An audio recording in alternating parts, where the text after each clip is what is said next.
السلام عليكم ورحمة الله وبركاته. أهلا وسهلا فيكم حبيباتي بقناتي وصفات ونكهات منال. وصفة اليوم المفتول الفلسطيني على طريقة أهل غزة. على طريقة مين؟ أهل غزة. وزي ما انتم شايفين هذا الفيديو أنا تعمدت إني أعيد نشره لأنه تبهدلت فيه كتير. زي ما شفتوا الصورة في الأول، الوصفة روعة وتبيض الوجه، وهاي كانت مراحله الأولى. وعلى فكرة هذا مش مفتول مغربي ولا جزائري، تابعوا الفيديو منيح لأنه هذا مفتول فلسطينية وعلى طريقة مين؟ أهل غزة. فلا داعي للتجريح بالكلام ولا تبهديلة ولا جياحة ولا لعب أولاد صغار ولا لسه بدها تعلم عفة المفتول. وهذا المفتول بيختلف تماما عن مفتول أهلنا في الضفة الغربية والقدس. هم بيعملوا ببرغل وطحين القمح أو خليط بين الطحين الأبيض والقمح. وحبيباتي الحلوين اللي بتابعوني من جديد، بتمنى منكم انكم تشتركوا بالقناة وتفعلوا الجرس حتى يصلكم كل جديدة. ولا تنسوني من كلامكم الحلو تحت في التعليقات، ضروري جدا جدا جدا. السلام عليكم حبيباتي. هلا بدي اعمل لكم المفتول على المكسر اليدوي. وانا حطيت كيلو سميد هيو وحطيت كمان من هذا الطحين ابيض. حطيت كيلو ونص طحين لكل الاستعمالات. وهلا حنبلش. تقريبا بدي احط معلقه كبيره ملح يا بنات. بدي اجرب ان شاء الله يزبط. انا عاملاه قبل هيك بس على كميه اكبر، يعني انا مره واحده بدي اجرب وان شاء الله يزبط. هلا عندي ميه دافيه، انا بدي اشوف. بسم الله الرحمن الرحيم. قول يا رب. هلا انا بخربطهم منيح مع بعض اول شيء قبل ما اشغل الجهاز. بدي اشوف ان شاء الله يا رب كل شيء يكون تمام ونكون استفدنا مع بعض انا وانتم. هلا بدي ادير المي شوي شوي، شايفين هيك، واشغل على البطيء اول شيء.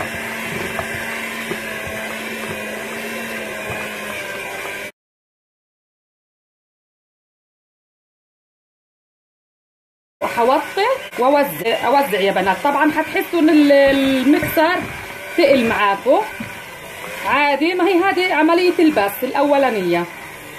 حاولوا انكم تجيبوا كل المقادير، كل طحين والسميد تحاولوا تدمجوه كله مع المي اللي نزلتها.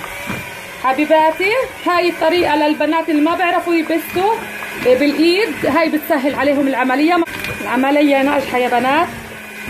انا تقريبا اخذت هيني ال 500 جرام طحين كلياتهم. هاي يا بنات عمليه البس الاولانيه، شايفين. وحاولوا لما يتقل معاكم الجهاز معناته بدا الطحين يكون في كميه الماء اكتر، فعشان هيك حاولوا تجيبوا الطحين اللي على الجوانب وتجمعوه كله مع بعض. شايفين يا بنات ما اخذ معي كثير وقت. وعندي نص كيلو طحين على جنب، حتى لو كانت عمليه البس عندي زايده ميه، لو انا زدت ميه فانتوا بيكون عندكم على جنب ال 500 جرام لطحين اسود ولا ابيض، يعني اللي بتحبيه. وهيك هاي عمليه اولى، هذه عمليه البس بنسميها. يعني بسم الله ما شاء الله. هعلي السرعه يا بنات شويه. كيلو سميد، كيلو ونص طحين، وحطيت عليهم تقريبا معلقه ملح و500 ملي ميه. هلا انا حاسه انه بعد ما حركت بده ميه فزودت. لسه ما خلصتهم مش الميه، انا اللي عندي ال 500 ملي لسه ما خلصتهم. انا يعني هيك بالنظر حاسه انه مظبوط، وباللمس بكون طبعا اضبط. لما نلمس ونحس بايدنا طبعا بتصير تتاكدي انه كيف انت لان هي درجه وصلتي. وضلك افتلي فيهم. شايفين كيف؟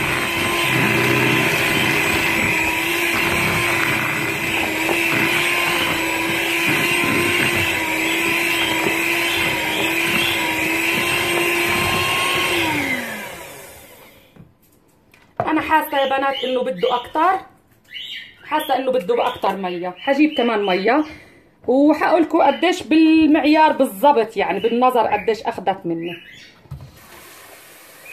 برضو ميه دايفه عادي من الحنفيه. هشوف انا هيك مش كتير، يعني بدي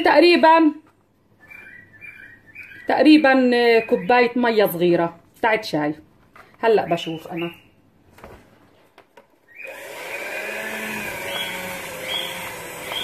انا حطيت لسه نقطتين يا بنات، ما حطيت كتير. طبعا بالتدريج حسب الطحين واستيعاب الطحين. بس المفتول لازم يكون يا بنات ناشف، عشان بعد هيك نكون نعرف كيف بدنا ننزله من الغرباله، ما يلزق لنا بالخروم الغربال او الكرباله. اعتقد انا ما حطيت كتير، يعني اقل من كوبايه الشاي، فانت بالنظر. وحنعلي السرعه تاني، هعلي السرعه تاني على المكسر حتى اشوف يتكونوا عندنا الكويرات الصغيره كثير. شايفين يا بنات ما احلاه، بسم الله ما شاء الله. خالته منال تقدم لكم كل جديد. حبيباتي تابعوني، بحبكم كثير، ان شاء الله بتستفادوا من هالعمليه. ابدا ابدا ما بتغلب، وهذه سهله كثير للبنات. اوكي، انا بعرف اذا مبين عليكم، يعني هاي عمليه البس البدائي اللي بدي كنت احصل عليها، هي هذه. بسم الله ما شاء الله. شايفين يعني في حته فيها بعض الحبيبات مفتولين وخلصين. في ستاتنا الكبار يجزيهم الخير ويعطيهم العافيه بيعملوه كله على طشت زي هذا من الفخار، لجان اسمه، وبيعملوه ما شاء الله كلهم على نفس واحد بايديهم هيك، بضلهم يغربلوا فيه لحد ما يحصلوا على الكرات الصغيره اللي هو بنسميه المفتول احنا عندنا. هلا هاي المرحله الاولى يا بنات، بس عمليه البث اللي البنات بيقولوا لي كيف مش عارفين. وهذا هو البث خلصناه في ثواني. شايفين ثواني خلصناه، يعني مش ثواني بس عمليه ناجحه. 2 كيلو ونص يعني مفتول بسرعه رهيبه بجد. هلا بدنا نجيب الكرباله وننزلهم منهم. بنزله من الكرباله او الغرباله زي ما بدكم تسموه. احنا بغزه بنسميها الكرباله والناس بسموها الغربال، وزي ما بدكم شايفين هيك كان شكلهم اول ما فتلتهم وبسيتهم، يعني مش كبار ومش صغار. وهلا بورجيكم كيف بنزلهم من الكرباله، وبعد هيك ما بياخدوا منه وقت كتير. طبعا انت الطحين بكون تقريبا ناشف مش طري كتير عشان ما يلزق بايدينا. وبعدين كل ما تشوفي ان شايفين ما احلاهم يا بنات قاعدين بنزلوا، يعني بسم الله ما شاء الله. كل ما تحتاج الفتل او المفتول بايدك طحين بتكوني مجهزه على جنب طحين وبتديري عليهم عشان كل الحبات. هيك شايفين ما شاء الله تقريبا نص اللي حطيتهم يا بنات نزلوا، يعني الفتل 100%. وما في داعي انك تستني للاخر لما تنزليهم كلهم من الكرباله لانهم حلوين، وتحطي تاني وبتنزلي. انا هاخد هيك ايدي اسهل لي من الصحن لاني بصور. شايفين يا بنات؟ شايفين محلاهم هدول كيف بجننوا. هلا بنزلهم.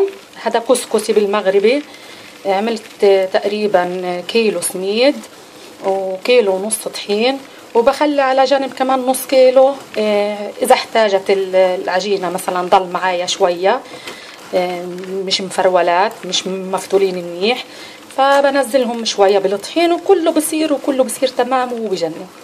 ماشي، وضلني اعمل هيك لحد شايفين هاي تقريبا نزلوا ما شاء الله. الفتل تبعي ممتاز، طريقه سهله ومش صعبه، ويا ريت كل الصبايا والكبار المعتمدين على الكسكسي او المفتول الجاهز يتعلموها. سهله كتير. انا عملتها، ومن يوم ما عملتها ولادي بطلوا يحبوا الكسكسي الناشف، وما إلي كتير بعملها، تقريبا إلي بس 6 سنوات. قبل هيك كنت اضحك عليهم بالكسكسي الناشف، وهلا صرت اعملهم كسكسي اخضر فريش ما بتتصوروا. هلا انا يا بنات بدي اورجيكم، انا هنا على جنب عامله تجهيز مسبق للاغراض، وان شاء الله كل اشي يعجبكم. شايفين ما احلاه؟ انا بس عشان مقربع. شايفين يا بنات كيف الكسكسي ما احلاه ناعم، وبس بنزله من تحت على الكرباله تحت هيك. شايفين كيف شكله؟ وبعد هيك بحرهم بشويه زيت نباتي، وعلى طول بروحوا وين؟ على المفتوليه اللي هي هنا المفتوليه. انا شايفين يا بنات جهزتها وحطيت بقلبها 3/4 ميه، 3/4 او تقريبا للنص، لانه من تحت عندي انا اعرض من فوق. بغطيها ومنعا هلا عندي شقفة نظيفة، هاي شقفة نظيفة مخصوص للطبخ، حطاها على جنب. بغسلها بس بايدي ومن دون غسالة وبحطها بقلبها، وبعدين بس اطلع الوجبة اللي بين ايديا برجع بورجيكم كيف بدي احطها في هذا. وهنا انا جهزت، هلا بدي اورجيكم كيف اليخنة على الطريقة الغزاوية كيف بنسويها.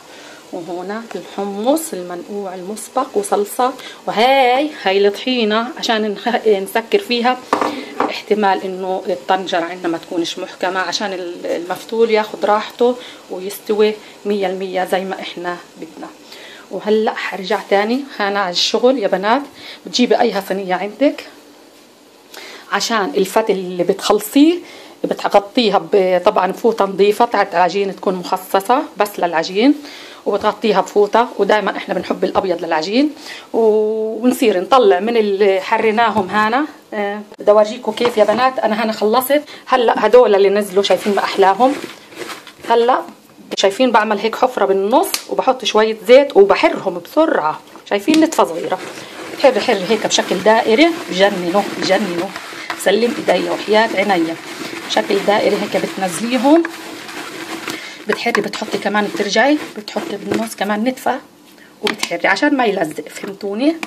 وان شاء الله يعجبكم يا رب. شايفين يا بنات؟ هيو شايفين محلاه مفتول 100% واحلى واطيب. وهذا حجمه هو لسه ناي. ان شاء الله حيتضاعف معانا خلال الطبخ والتبخيره الاولى، وبعدين بنعمل التبخيره الثانيه اللي بنسميها عروسه، وبنحط لها العروسه اللي الدقه في النص، وبعدين بنشوف سوا كيف بده يصير. هلا التجهيز المسبق تقريبا خلصنا. هذا بتكفي الوجبه للنصفايه الاولى، طنجره المفتول او الكسكسي. فالحمد لله يعني هاي بالنسبه إلي الوجبه بتكفي اول اشي لها. وبشوف انا ان شاء الله بعمل وبحكي لكم.